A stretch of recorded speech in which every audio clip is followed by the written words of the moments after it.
Jeremiah chapter 34, verse 18 to 20. Because some people entered into that covenant, but they didn't honor it. And look at what the prophet was saying to them. Let me start from 17. Therefore, thus says the Lord, ye that have not hearkened unto me, in proclaiming liberty, everyone to his brother and everyone to his neighbor. Behold, I proclaim a liberty for you, saith the Lord, to the sword, to the pestilence, and to the famine. And I will make you to be removed into all the kingdoms of the earth.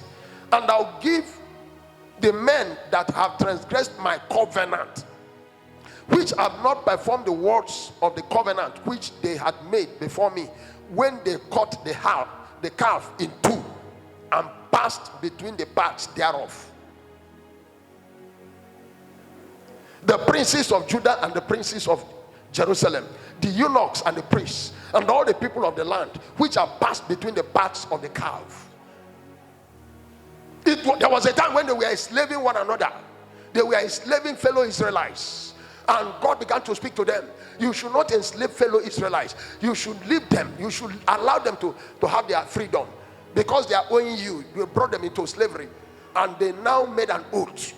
They entered a covenant with God that they are going to release those people. They cut the calves in pieces and they passed between the pieces. It was an oath that they will never go against their word.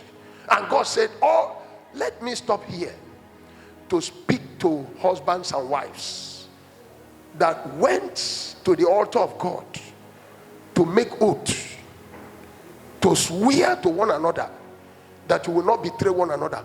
God is watching you. God is watching you. God is watching you. The way you treat your husband, the kind of words you say to him. Some women gradually grind their husband to death because the man is not talking. God is watching you. Some men manhandle their wives, beat them stupor. They are having girlfriends outside. God is watching you.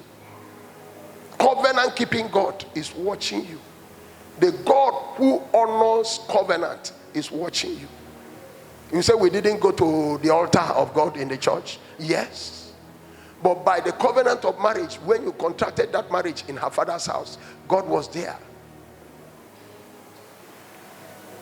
Praise the Lord.